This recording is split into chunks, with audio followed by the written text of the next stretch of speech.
दूर पहाड़ों के बीच एक गांव था। उस गांव का नाम खाती गांव था। वहां के लोग बहुत ही सीधे और सरल थे। गांव के लोगों का जीवन खेती पर निर्भर था। उसी गांव में मोहन नाम का एक गरीब किसान रहता था। मोहन के परिवार में उसकी बूढ़ी माँ सरस्वती देवी, उसकी पत्नी विमला और उसका 5 साल का बेटा दीपक था। मोहन के पास थोड़ी सी जमीन थी जिसमें वो खेती करके अपने परिवार का पालन पोषण करता था। उगता हुआ सूरज दुनिया के लिए रोशनी लाता है, पर मोहन के लिए ये सिर्फ एक और दिन की जद्दोजहद लेकर आता है। फूस की छत से छनकर आती रोशनी सीधे उसकी बीमार माँ के चेहरे पर पड़ती है। मोहन, आज दीपक को क्या कहूंगी? कल रात उसे बहलाकर सुला दिया था कि सुबह उठते ही गर्मा गर्म खाना मिलेगा। अब वो जागने वाला है, चूल्हा ठंडा पड़ा है और मेरी ममता लहूलुहान हो रही है। क्या हम इतने बदनसीब हैं कि अपने बच्चे को एक वक्त की रोटी भी नहीं दे सकते? भरी आंखों से। बिमला, तुम्हारी ये खामोश सिसकियां मेरे कलेजे को चीर देती हैं। मैं किसान हूँ, धरती का सीना चीरकर अनाज पैदा करना मेरा काम है, पर आज किस्मत ने मेरा ही सीना चाक कर दिया है। जमींदार के चक्कर काट काट कर पैर के जूते घिस गए, पर वो उधार देने को तैयार नहीं। पर हार नहीं मानूंगा, आज फिर जाऊंगा। शायद खुदा को मेरी मेहनत पर नहीं तो इस मासूम दीपक की भूख पर तरस आ जाए।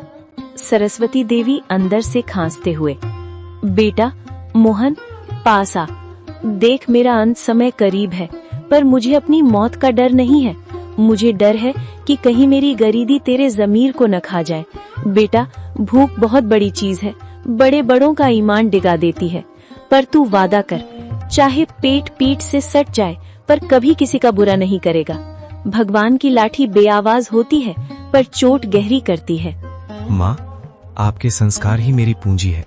मैं खाली हाथ लौट सकता हूँ, पर कलंकित हाथ लेकर इस घर में कदम नहीं रखूंगा। मोहन जमींदार के घर चला जाता है। नंगे पांव, फटी हुई कमीज और आंखों में उम्मीद की आखिरी चमक लिए मोहन जमींदार की हवेली के बाहर खड़ा है। सूरज की तपिश उतनी नहीं चुभ रही थी जितनी पेट की भूख और घर में बीमार माँ की कराह चुभ रही थी। जमींदार साहब एक आरामदायक कुर्सी पर बैठे हुक्का गुड़गुड़ा रहे थे, मानो मोहन का दुख उनके लिए कोई मनोरंजन हो। माई बाप, हुजूर, इस अभागे की विनती सुन लीजिए। मैं जानता हूँ कि पिछला लगान अभी पूरा नहीं चुका पाया हूँ, लेकिन मेरी मजबूरी की दीवार बहुत ऊंची हो गई है सरकार। घर में चूल्हा 3 दिन से ठंडा पड़ा है। मेरा 5 साल का बेटा दीपक, जो अब तक खेलता कूदता था, आज भूख हमारे निढाल होकर जमीन पर पड़ा है। वो मुझसे रोटी नहीं मांगता सरकार, बस अपनी पथराई आंखों से मुझे देखता है और उसकी वो खामोश नजरें मेरे कलेजे को छलनी कर देती हैं। मोहन, ये हवेली जज्बातों से नहीं, हिसाब किताब से चलती है। तेरी माँ बीमार है, तेरा बेटा भूखा है, इसमें मेरा क्या कसूर? पिछली बार भी तूने यही रोना रोया था। ये धरती प्यासी है तो मैं क्या करूं? मुझे अपनी तिजोरी भरनी है, तेरी गरीबी का बोझ नहीं उठाना। हुजूर, आप तो गांव के अन्नदाता हैं। अगर आप ही हाथ खींच लेंगे तो हम जैसे छोटे किसान कहाँ जाएंगे? मुझे बस थोड़े से आलू और मटर के बीज उधार दे दीजिए।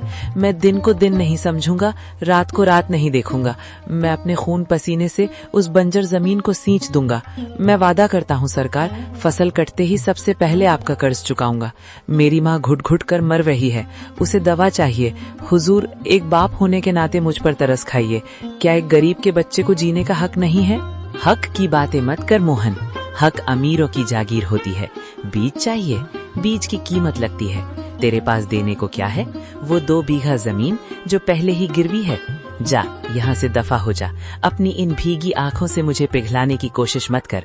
जब तक पिछला हिसाब बराबर नहीं होता, तुझे एक दाना भी उधार नहीं मिलेगा। हुजूर, आज आप मुझे यहाँ से खाली हाथ भेज रहे हैं, पर याद रखिएगा, गरीब की आह बहुत गहरी होती है। मैं अपनी मेहनत बेचने आया था, अपनी खुददारी नहीं। अगर खुदा ने चाहा तो मेरी मिट्टी भी सोना उगलेगी। आज आप मेरी गरीबी का मजाक उड़ा रहे हैं, पर वक्त का पहिया घूमेगा हुजूर, वक्त का पहिया जरूर घूमेगा। मोहन अपनी फटी हुई आंखों में आंसू लिए भारी कदमों से हवेली की सीढ़ियां उतर गया।